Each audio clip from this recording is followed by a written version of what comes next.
Dalam berdepan cabaran kos sara hidup, musim terkujuh dan persiapan awal persekolahan menjadi antara tekanan utama bagi ramai keluarga. Di Kelantan, sumbangan asas rahmah atau SARA sebanyak RM100 memberi kelegaan kepada rakyat dalam mengurus keperluan harian. Tinjauan mendapati ramai ibu bapa dapat memanfaatkan bantuan ini untuk menampung keperluan persekolahan anak-anak hasil penjimatan perbelanjaan dapur.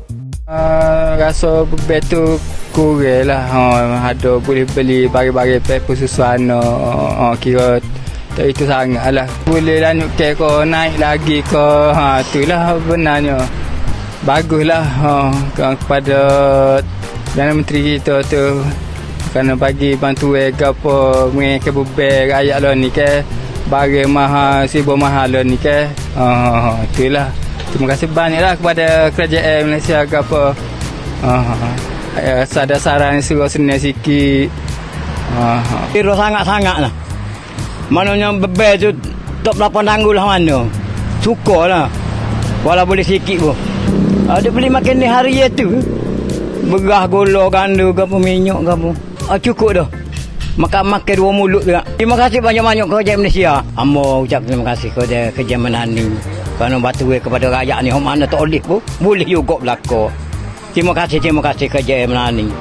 Nak menjimatkan lah.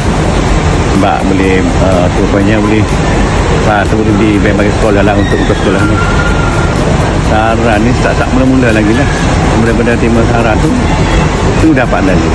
Macam tak boleh tu, mana yang untuk bagian dapur tu, mana Alhamdulillah lah. Maknanya tak guna duit lain lah, guna duit SARA.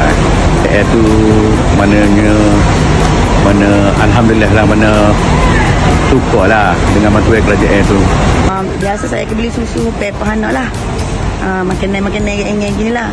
Macam kalau ni beli untuk banjir lah.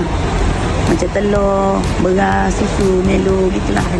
Rasanya gembira lah, suka dapat membantu ingin lah berbaik rasa nambah pun sikit-sikit lah. SARA ni saya beli rasa macam ingin lah berbaik saya rasa macam suka doa lah. Kelantan royak kat. Bagi penerima di Kelantan, SARA bukan sekadar bantuan bulanan tetapi sokongan yang hadir pada waktu yang amat diperlukan. Rata-rata yang ditemui meluahkan rasa gembira dan syukur atas bantuan yang disediakan di bawah inisiatif Kerajaan Madani. Dengan adanya SARA, beban perbelanjaan harian dapat dikurangkan dan memberi ruang kepada keluarga untuk mengurus keperluan lain yang lebih mendesak.